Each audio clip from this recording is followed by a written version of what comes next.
Doctors कहते हैं अनार ब्लड बनाता है, लेकिन लोग कहते हैं अनार इंसान को मौत के मुंह से वापस लाता है। हाँ जी मित्रों, फॉलो करने का क्या लोगे।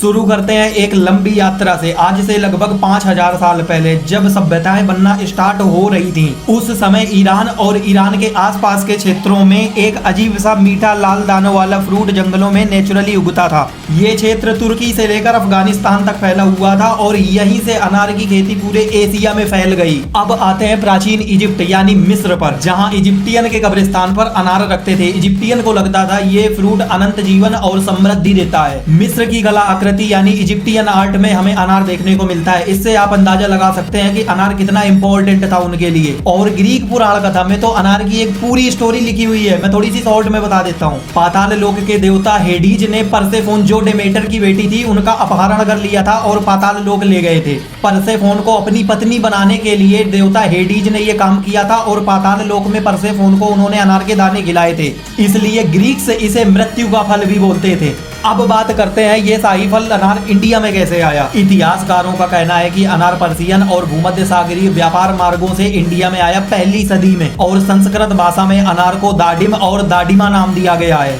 मुगल काल में सम्राटों ने अनार के बगीचे लगवाए और शाही किचन में अनार के पेड़ लगते ही गए। लेकिन ब्रिटिश काल में अनार की खेती व्यवस्थित तरीके से शुरू हुई जब सिंचाई प्रणाली में सुधार आया। भारत में अनार अब शाही फल नहीं था, यह नॉर्मल लोगों को मिलने लगा था। और 1947 में जब देश आजाद हुआ, उसके बाद अनार की खेती ने रफ्तार पकड़ ली और 21वीं सदी में ही भारत दुनिया का पहला सबसे ज्यादा अनार उगाने वाला देश बन गया। और अनार महाराष्ट्र में सबसे ज्यादा पैदा होता है। साथ ही अनार की लोकप्रिय किस्में गणेश, भगवा, आरक्ता महाराष्ट्र में बड़े पैमाने पर पैदा होती हैं। मजा आई? फॉलो जरूर कर ले।